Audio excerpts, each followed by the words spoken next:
Hello everyone, my name is Vivek Tiwari and I am back again with some new concepts and new questions. तो आज हम जो सीखने वाले हैं आपका बहुत ही बेसिक क्यूब के बारे में, कटिंग ऑफ क्यूब्स। उसके लिए फिर से मैं डाइस ले आया ताकि आपको बताऊंगा। कटिंग ऑफ क्यूब मतलब एक क्यूब में से जब एक क्यूब काटते हैं तो क्या होता है, क्या क्या केसेस बनते हैं।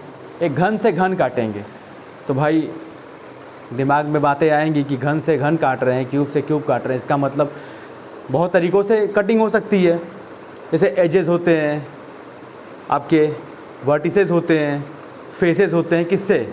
तो स्टार्टिंग से स्टार्ट करते हैं। पहला उठाते हैं कि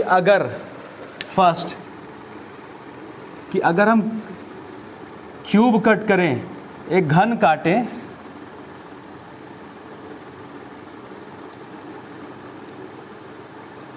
फ्रॉम वर्टिसेस, मतलब कि जो आपके कोने हैं, अगर इनसे मैं एक क्यूब निकाल दूं तो क्या होता है। कुछ नहीं करना है, बस आपको आराम से देखना है, समझ में आएगा। चलिए कोई एक सरफेस उठा लेते हैं अच्छा सा। मान लीजिए एक येलो सरफेस है, एक ये ग्रीन सरफेस है और एक रेड। येलो, ग्रीन और रेड बोला है मैंने। कोने से, ये कोना है आपका, इस कोने से, इस वर्टेक्स से आपको एक क्यूब कटिंग करना है। क्या करेंगे? मान लीजिए आपने एक क्यूब बनाता हूँ साथ के साथ, मतलब एक ऐसे क्यूब है,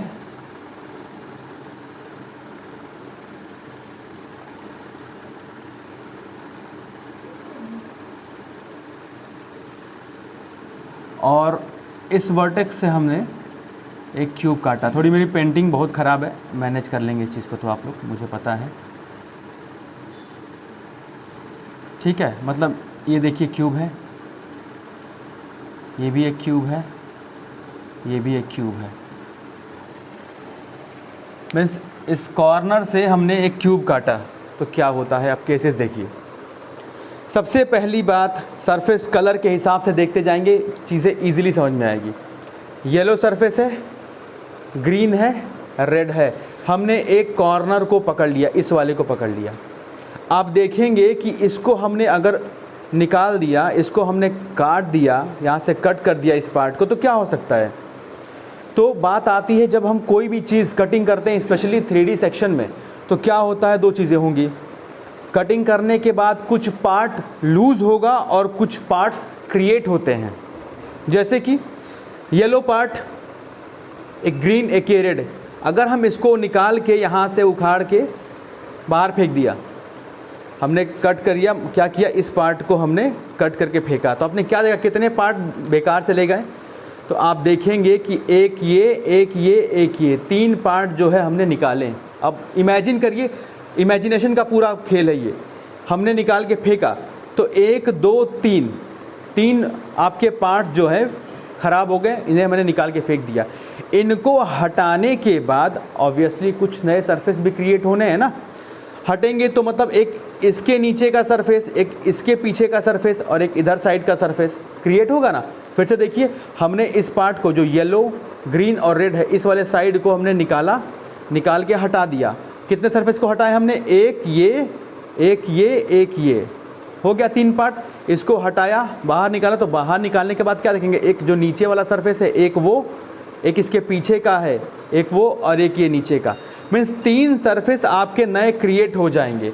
तो आपको क्या मालूम पड़ा? अब यहाँ देखिए, आपको पता है कि कोई भी क्यूब हो उसका टोटल सरफेस एरिया क्या होता है। ग्रीन है ये मार्कर, समझ में नहीं आएगा, इतना विजिबिलिटी इसकी अच्छी नहीं है। अगर एक आपका क्यूब हो जिसका डायमेंशन, जिसकी मान लीजिए साइड ये ए है, सारे साइड्स ए हैं, ये लेंथ ब्रेड्थ हाइट, और ये भी ए है, तो मैंने क्या किया, अगर पूछूं कि अगर सिर्फ बिना कटिंग के ये क्यूब होता, नॉर्मल क्यूब होता, तो टोटल सरफेस एरिया यानी संपूर्ण पृष्ठ का क्षेत्रफल कितना होता? 6a²। नॉर्मली अगर हम कुछ नहीं किए होते तो, लेकिन हमने क्या किया, इसे कटिंग किया, मतलब माना कि बी पार्ट, ये बी डायमेंशन था। तो आपसे बताया है ना कि कोई भी पार्ट को हटाएंगे तो हर एक क्यूब स्क्वायर से बना होता है। जो क्यूब है आपका, जो आपका ये फेस है, ये क्या है, कितना डायमेंशन, जितना लेंथ ये होगा उतना ही लेंथ ये सारे बराबर होते हैं, मीन्स सारे के सारे पार्ट को मिलाएंगे तो देखेंगे स्क्वायर बन रहा है। सेम वही काम यहाँ भी होगा। छोटे छोटे पार्ट्स हैं, येलो वाला देखिए, ये येलो पार्ट है, ये क्या है, स्क्वायर है। ये भी देखेंगे तो क्या है, स्क्वायर है। ये पार्ट भी क्या है, तो स्क्वायर है। मीन्स अगर यहाँ पे बी डायमेंशन को हम हटाते हैं तो आप पूछेंगे कि remaining total surface area, remaining TSA, संपूर्ण पृष्ठ का क्षेत्रफल, बचे हुए संपूर्ण पृष्ठ का क्षेत्रफल, मतलब कट करने के बाद संपूर्ण पृष्ठ का क्षेत्रफल कितना होगा। तो आपको पता है 6A² तो रहता ही है। अब देखें कट करने के बाद कितने सरफेस हटाए गए, 1 2 3, ठीक है, क्योंकि सारे के सारे पार्ट क्या हैं, सारे के सारे पार्ट ये देखिए स्क्वायर है, ये भी स्क्वायर है, ये भी स्क्वायर है। आप येलो पार्ट को देखेंगे ना, जितना इसका लेंथ है उतना ही ब्रेड्थ है, यानी कि ये भी अगर मैंने बी माना था, ये बी माना है तो ये भी बी होगा, ठीक है, ये बी माना तो ये भी बी होगा। यानी कि कितने पार्ट कटेंगे, 3 पार्ट हैं, 1 2 और 3, ये एक येलो, ये एक ग्रीन और ये एक रेड, 3 पार्ट बर्बाद हुए, यानी कि 3B²। लेकिन इसको हटाने के बाद, इसको जब हम लोग हटा देते हैं तो इसके पार्ट के नीचे वाला एक पार्ट 1, इसके पीछे एक ये 2 और इसके पीछे एक ये 3 नए क्रिएट भी तो हो रहे हैं। मीन्स 3 हट गए और 3 नए क्रिएट हुए, तो ये हट गया, यानी कि 6A²।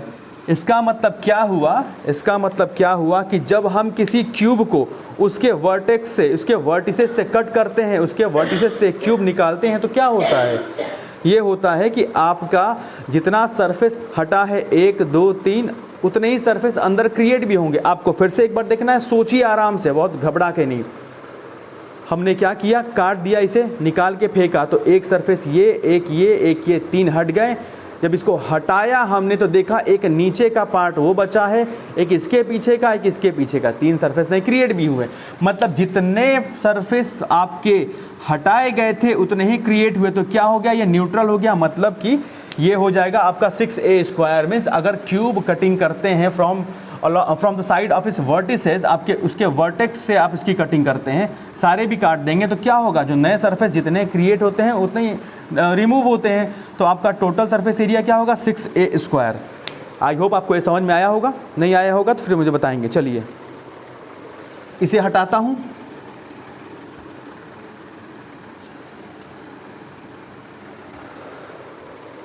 अब अगला पार्ट है कि अगर हम cutting of cube from edges, किनारे से, तो क्या होता है, देखते जाइएगा।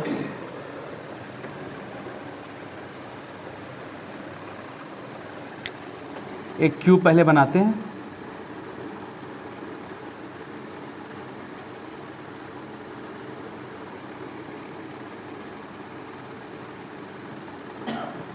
थोड़ी मेरी ये पेंटिंग या ये आर्ट वाला जो है ना, मेरा पार्ट ख़राब है, समझ जाएंगे, इससे मैं समझा दूंगा, वैसे आप उसके लिए परेशान ना हो। अब एजेस मतलब क्या, ये किनारे वाला पार्ट है ना, मान लीजिए इसको काट लें हम लोग, ये यहाँ से कट करता हूँ, इस वाले पार्ट को हमने काट लिया, इस वाले पार्ट से हमने एक क्यूब काट लिया, ठीक है, तो क्या होगा, देखिए हमने क्या किया कि अब इस पार्ट से इसी को एज बोलते हैं ना, टोटल एज होते कितने हैं, 4 4 8 9 10 11 12। फिर से देखिए 1 2 3 4, इतने ही नीचे 5 6 7 8, बचे कितने, 9 10, क्योंकि ये काउंट कर चुके हैं हम, 9 10 और ये पीछे 11 12। मतलब कि हमारे क्यूब में टोटल 12 एजेस हैं।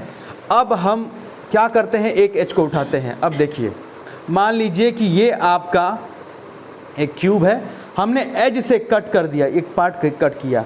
अब हमने पकड़ा, ये येलो पार्ट है, आपको ये फिर से बता दूं, जो ये पार्ट निकालेंगे, एक क्यूब में से एक क्यूब कट कर रहे हैं, एक क्यूब में से एक क्यूब की कटिंग हो रही है। और आपको फिर से बता दूं, ये बात ध्यान रखना है कि एक क्यूब जो है आपका, एक क्यूब जो है 6 फेसेस जो होते हैं, उसके हर एक फेस आपका स्क्वायर होता है, हर एक फेस स्क्वायर होता है। स्क्वायर का एरिया आपका लेंथ इंटू ब्रेड्थ भी ए, यानी कि A² होता है। इसका मतलब आप जो क्यूब कट करेंगे उसको आप देखेंगे, उसके हर एक फेस क्या होता है, स्क्वायर होता है।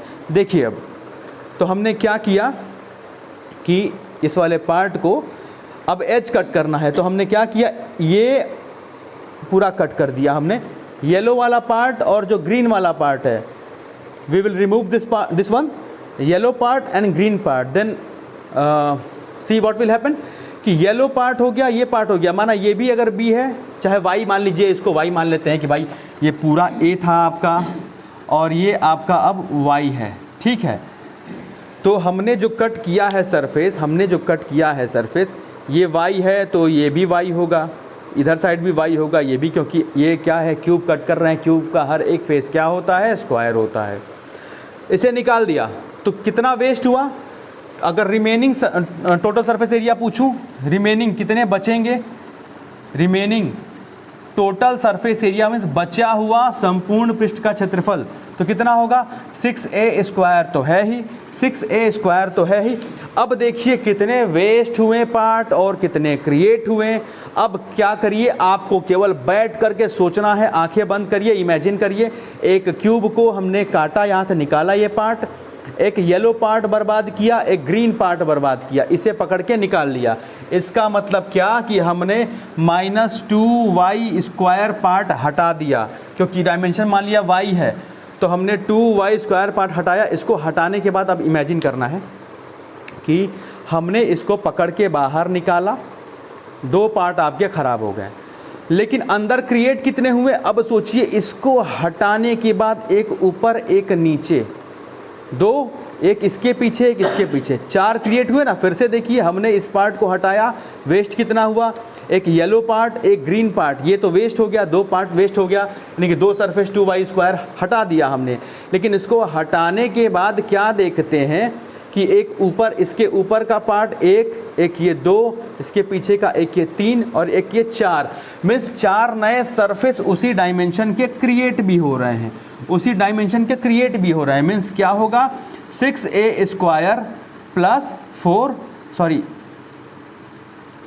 2y square. ये तो आ गया कब का केस है, जब आप एक एच की कटिंग करते हैं। अगर टोटल तो 12 होते हैं ना, तो 12 होंगे तो क्या होगा, 6a square plus 2y square into 12, ये आपका होगा रिमेनिंग टोटल सरफेस एरिया।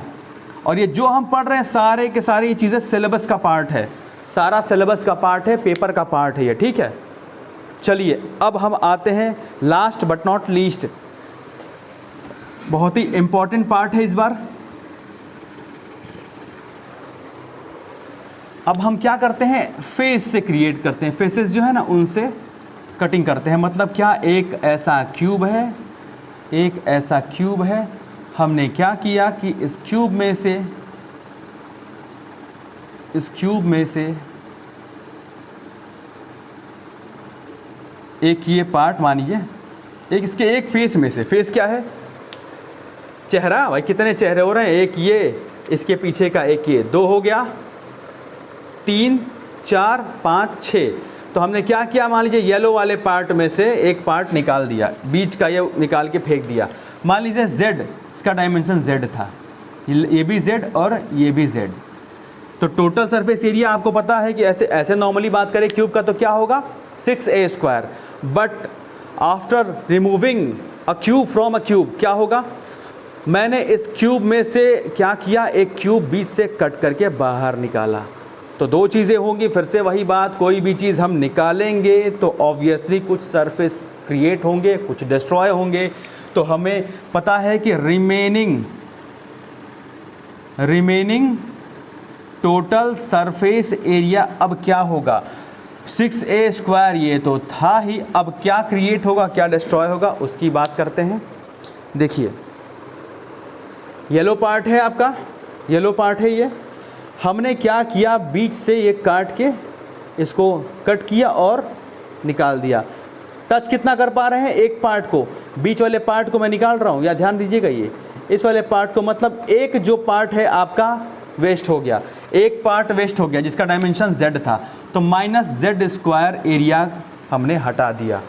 लेकिन अब हम इसको निकाल के बाहर रखते हैं, इसको निकाला और बाहर रखा। अब क्या देखते हैं, क्या क्रिएट होगा, 1 2 3 और एक 4 तो क्रिएट होगा, लेकिन ये जो पार्ट है इसके जस्ट पीछे भी तो एक पार्ट क्रिएट होगा, वॉल क्रिएट होगा। इसको हटाने के बाद क्या देखते हैं आप, 1 2 3 4 ये तो क्रिएट होगा, इसके जो चारों साइड के हैं, लेकिन इसके जस्ट पीछे भी एक साइड क्रिएट होगा, क्योंकि मैंने यहाँ से लेकर यहाँ तक ड्रिल नहीं किया है, मैंने बस इसको थोड़ा कट किया है ताकि ये पार्ट निकाल दूँ। ड्रिल किया होता तो ये पूरा ही हट जाता, ड्रिल किया होता अगर मैंने तो इधर का येलो इधर का वाइट ये पूरा बाहर निकालते, फिर तो 4 ही सरफेस निकलते, फिर तो क्या होता भाई, ड्रिल करने के बाद यही पार्ट क्रिएट होता। लेकिन हमने जो येलो पार्ट निकाला है, येलो पार्ट हटाया है, उसके अलावा ये साइड तो आपके बनेंगे ही बनेंगे, 1 2 3 4, इसके जस्ट बैक में एक पीछे भी तो एक क्रिएट होगा, एक पीछे भी तो क्रिएट होगा, यानी कितने सरफेस क्रिएट हुए आपके, 5 सरफेस क्रिएट हुए। कितने क्रिएट हुए, 5 क्रिएट हुए। तो देखिए अब कितना टोटल लॉस या कितना प्रॉफिट हुआ। आपने क्या किया, एक सरफेस हटाया, एक का लॉस हुआ, लेकिन इसको हटाने के बाद 5 सरफेस आर क्रिएटेड, मतलब कि 5z² एरिया के सरफेस क्रिएट भी हुए। तो कितने आपके टोटल कितने बचे, 6a² में से अगर आप ये हटाएंगे तो +4z²। ये तब होगा जब आपके एक सरफेस में से हटाया गया, लेकिन फेस तो 6 होते हैं, 6 फेस होते हैं क्यूब के, तो रिमेनिंग टोटल सरफेस एरिया अगर 6 की बात करता तो 6a², ये तो था ही पूरे क्यूब का, प्लस 4z² इंटू 6, ये होगा आपका जब हम फेस में से रिमूव करेंगे पूरे के 6 के 6। ठीक है, ये आपकी चीज़ें हो गई। अब जो है आपको मैं इस पर क्वेश्चन तो इसका नेक्स्ट सेशन में कराऊंगा, पहले इस कॉन्सेप्ट को आप कई बार देखेंगे। अब देखिए मैं आपको बताता हूँ एक चीज़, मुझसे कुछ बच्चों ने डाउट पूछा था, पिछले सेशन में मैंने एक कोन से कट किया था एक क्यूब, तो कई लोगों को डाउट था, तो मैं उसको आज क्लियर करना चाहूँगा। डिटेल में बता रहा हूँ, अच्छे से देखिएगा, कोई डाउट हो तो मुझे बताना है, ठीक है।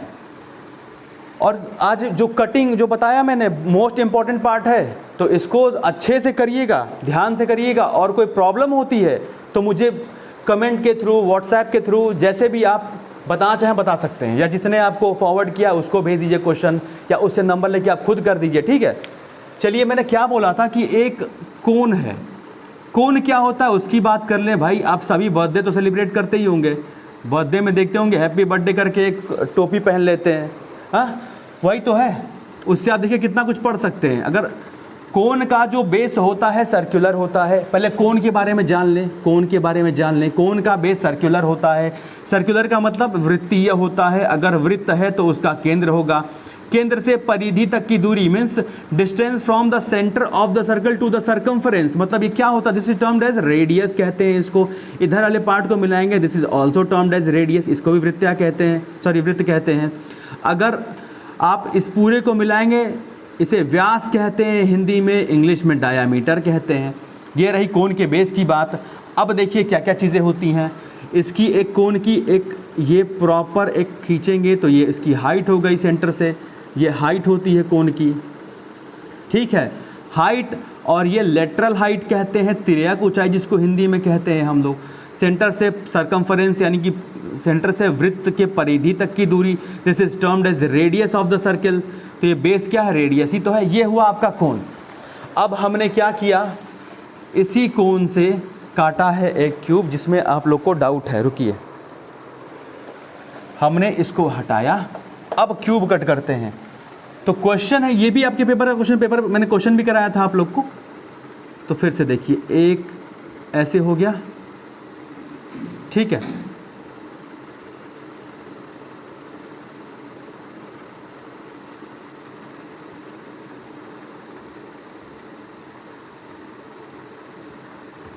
आप सिंपल सी एक बात सोचिए, आपके पास कोनिकल कैप है, कोनिकल कैप में आप इसी क्यूब को अंदर रखेंगे, इस तरह से रखेंगे कि इसका एक सरफेस नीचे रहेगा, एक सरफेस नीचे रहेगा, और बाकी ये चारों पार्ट क्या उस कोनिकल कैप के अंदर के पूरे पार्ट को टच कर रहे होंगे, ठीक है ना। तो पूछा है वही कि इसके जो इसका जो क्या कहते हैं कि भुजा यानी कि साइड में और इसके रेडियस हाइट में क्या रिलेशन होता है। तो देखिए मैंने बताया कि अब क्यूब है, ये क्यूब ऐसे होता है, क्यूब ऐसे होता है, जिसमें कि क्या होगा, आपके साइड ये ए होते हैं, ऐसे भी ए ही होगा, ठीक है। तो इसका मतलब क्या, इसका मतलब ये कि आपका ये सेंटर से यहाँ तक का डिस्टेंस जो है, इसे ही तो रेडियस कहते हैं। ये एक स्ट्रेट लाइन है आपका, this is termed as the height of the cone, इसे हाइट कहते हैं कोन का, and this is the side of the cube, A is the side of the cube. इसमें कोई दिक्कत आपको? अब देखिए, हमें तो ये मालूम पड़ गया सेंटर से यहाँ तक के पार्ट को रेडियस कहते हैं, तो वो आर है। ये मानिए ए है, रुकिए let me change the marker, थोड़ा कुछ बढ़िया मार्कर निकालूं, मज़ा आए। ये ए है, ये बी है, ये सी है, ये पॉइंट ऐसे मिलाइए, ये डी है, ये ई है, ठीक है। हमें बस इतना बताना है कि जब हम एक कोन से, when we are cutting a cube from a cone, तो क्या होगा, what will be the relation of the side of the cone and the height and radius of the, sorry, side of the cube and the height and the radius of the cone, तो क्या relation होगा, we have to find out।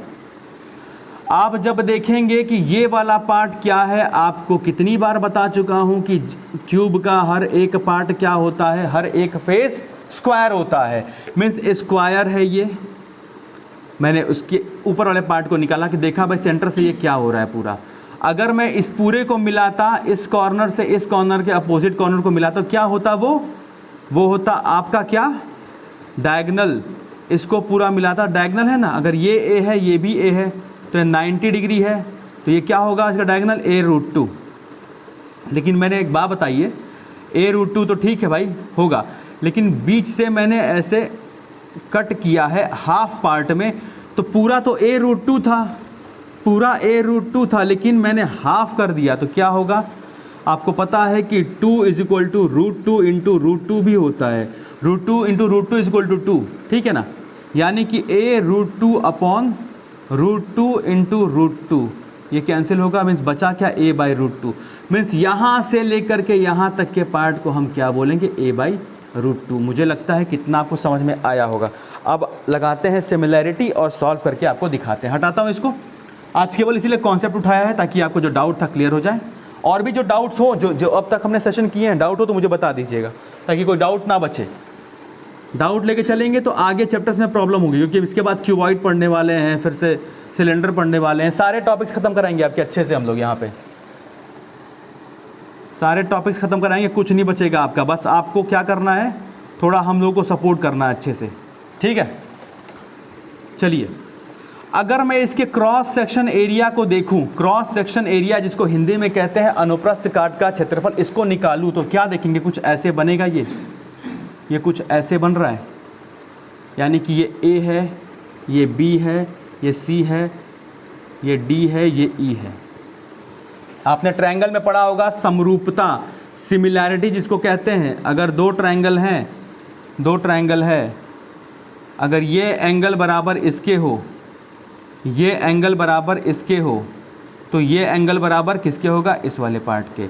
Means अगर इस वाले angle के सामने का side ये ले रहे हैं करस्पॉन्डिंग साइड, तो इसके सामने वाली साइड ये रहेगी। यानी कि अगर ये ए माने, ये बी माने, ये सी, डी, ई, एफ, तो अगर मैं बोलूँ लेना हो मुझे साइड्स को, तो अगर मैं इस एंगल के सामने के साइड BC की बात कर रहा हूँ, तो इसी सेम एंगल के सामने वाले साइड की बात करूँगा, जो कि DF की बात होगी, सॉरी DF। अगर मैं एंगल B, जो ये एंगल है, इसके सामने के साइड AC की बात करूं, तो इसी एंगल के बराबर ये एंगल था, इसके सामने वाला साइड बराबर होगा, तो मैं इसकी बात करेंगे, ये D है कि E है, E है अपॉन EF।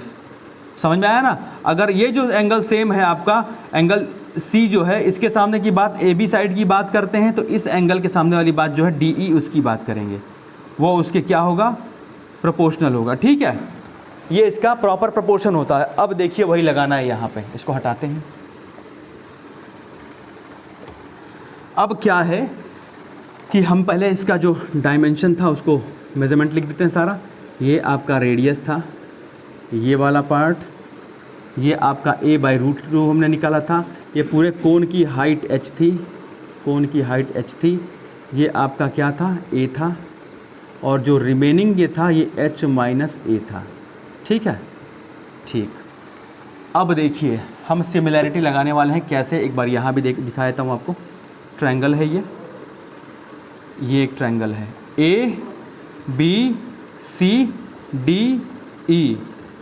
यानी कि आप देखेंगे दो ट्रायंगल बन रहे हैं, ट्रायंगल BC और ट्रायंगल ADE। इस ट्रायंगल में देखिए एंगल A कॉमन है दोनों ट्रायंगल में, ठीक है, यानी कि छोटे ट्रायंगल की बात करेंगे तो इसके सामने की साइड DE हो जाएगी, बड़े ट्रायंगल की बात करेंगे इसके सामने की साइड BC हो जाएगी, ठीक है। ये भी 90 डिग्री है, ये भी 90 डिग्री है, पूरे ट्रायंगल में ये भी 90 है, ये भी 90 है, बचा क्या, तो ऑटोमेटिकली ये बराबर इसके हो जाएगा। क्लियर हुआ? क्लियर हो गया होगा जहाँ तक मुझे लगता है, नहीं हुआ होगा तो वो भी बताएंगे आप। चलिए अब हम बात करते हैं, ये क्या था कॉमन, ये 90 डिग्री, ये 90 डिग्री, ये इज इक्वल टू ये, जो रिमेनिंग ऑटोमेटिकली वो बराबर ही होगा ना। अब हम लेते हैं जो साइड्स गिवन है उसकी करस्पॉन्डिंग एंगल के साइड्स को ले लेते हैं। अगर मैं इस एंगल की बात करूं, इस एंगल की बात करूं, ट्रायंगल ADE, छोटे वाले ट्रायंगल ADE की बात करूं तो दिस एंगल, इसके सामने की करस्पॉन्डिंग साइड H-A, यही तो है छोटे वाली साइड की H-A। अब बात करूं अगर मैं उसी से रिलेटेड, इसी एंगल के बराबर ये एंगल बताया था हमने, तो उस पूरे ट्रायंगल ABC में अगर इस एंगल की बात करें तो इसके सामने का साइड पूरा H के बराबर होगा। बहुत बढ़िया। अब देखिए, अब जो कॉमन साइड था छोटे वाले ट्रायंगल में, ये एंगल कॉमन था, तो इसके सामने वाला साइड क्या है, A/√2 अपॉन, अब इसी एंगल के सामने पूरे ट्रायंगल की बात करें, ट्रायंगल ABC में, तो इसी एंगल के सामने का साइड BC कितना है, R है। ये तो मेरे ख्याल समझ में आ गया होगा, R है। तो इसको अगर हम लिखें तो होगा H-A upon H is equal to A/√2 into R। इसको सॉल्व कर देते हैं तो क्रॉस मल्टीप्लाई करेंगे, क्रॉस मल्टीप्लिकेशन, इसको गुणा इधर करेंगे तो AH इज इक्वल टू, इधर जाएगा √2, R तो था ही, H से मल्टीप्लाई करेंगे √2 into R into H, minus √2R तो है ही, A से मल्टीप्लाई और हो जाएगा। अब क्या करेंगे, माइनस के टर्म को इधर लेके आते हैं, AH plus √2 into R into A is equal to √2 into R into H, ठीक है।